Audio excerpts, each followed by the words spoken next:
আসসালামু আলাইকুম বন্ধুরা, সবাই কেমন আছেন? অবশ্যই ভালো আছেন। আল্লাহর রহমতে আমি অনেক ভালো আছি। তো আজকে আপনাদের সাথে শেয়ার করব সারাদিন আজকে কি করলাম, কি কি কাজ করলাম।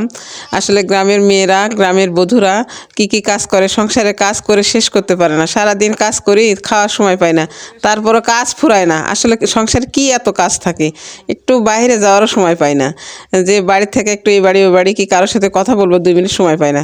দেখেন আজকে সারাদিন একটা খেতা উঠালাম, খেতা সেলাই করা হয়ে গেছে। তারপরে যে বাইরে হলো আপনাদের ভাইয়া বসে আছে, দেখেন গাছের কলা ধরছে, তো বলতেছে কলা কাটে আনি, সামনে রোজা, তো এই কলার কানটা কাটে রেখে দেবো। আসলে এটা তরকারি খাওয়া কলা, অনেক দিন হয়ে গেছে ধরছে, খাওয়া হয়নি। মানে শীতের দিনে কলাটা ধরছিল, শীতের দিনে তো আর তরকারি খাওয়া কলা মানে আনাজি কলা যেটা আমরা বলি, এটা খাওয়া হয় না।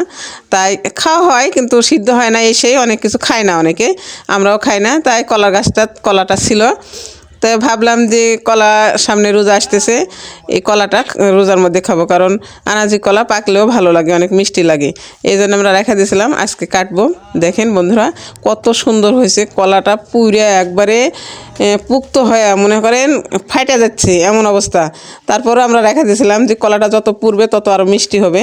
এই জন্য আজকে ফাইনালি কাটতেছি, কলার কানটা কাটে রাখতেছি। এই 3-4 দিন পর রোজা, এই রোজার মধ্যে কলাটা পাকবে কিন্তু হেবি সুন্দর হয়ে, তারপরে আমরা খাবো এই চিন্তা করে কিন্তু কাটতেছি। দেখেন কলার গাছ কাটা কিন্তু অনেক কলা কাটলাম, গাছটা কলা কিন্তু মাটিতে পড়ে গেল না, এমন সুন্দর হয় কলার গাছটা হাইলে আসলো।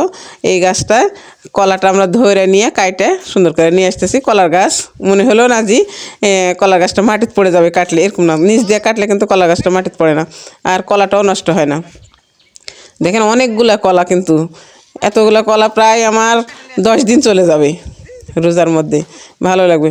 এই দেখেন আপনাদের ভাই এক হাতে তো কাজ করে, ওই বাম হাতে কাজ করে, ডান হাতে কাজ করতে পারে না, তাই বাম হাত দিয়ে ধরলো, আমাকে একটু হেল্প করলো। আমি একা একা তো কাটতে পারবো না, তাই আমাকে হেল্প করবে। এই যে দেখেন হাঁটে আসতেছে।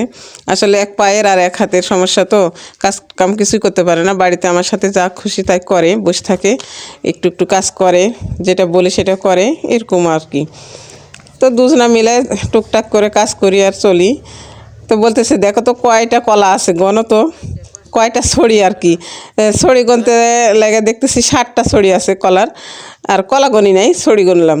গনে আমি থাক, এই কয়েকটাই কিন্তু আমার 10-12 দিন চলে যাবে, এইভাবে আমি যে বাড়িতে নিয়ে চলে গেলাম। তো এমন টাইমে দুপুরও হয়ে যাবে, গোসল টুসল করতে হবে, রান্না করতে হবে।